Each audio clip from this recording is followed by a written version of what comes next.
Our next formula is the change of base formula, and this says that log base b of x can be written as log base a of x over log base a of b.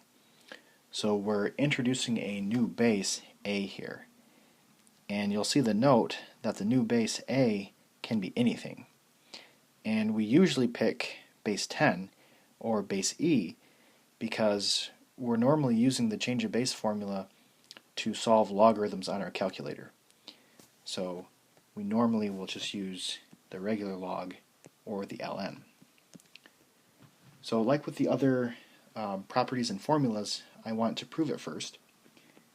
So for my proof, I'm going to let y equal log base b of x. Then I'm going to transform it into its equivalent exponential form.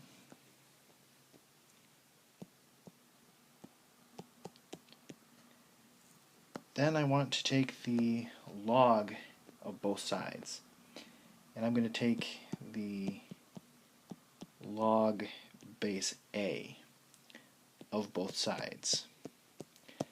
And that's something that we're allowed to do. So we're allowed to take the square root of both sides, we're allowed to square both sides. As long as we do the same thing to one side that we do to the other, then we can do it. So we are allowed to take the logarithm of both sides. So this is going to be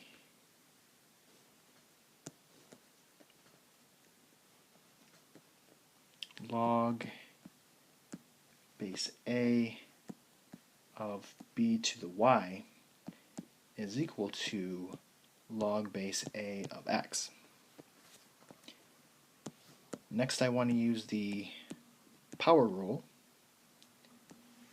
and bring down that y. So y times log base a of b is equal to log base a of x. And then I want to divide.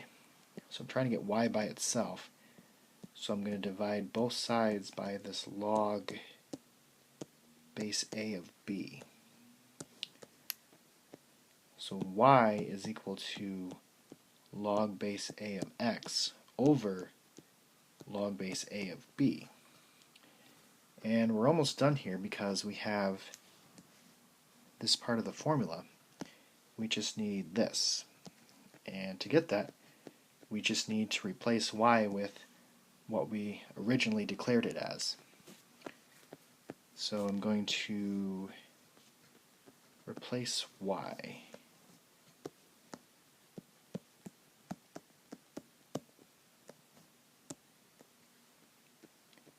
So it's now log base b of x is equal to log base a of x over log base a of b.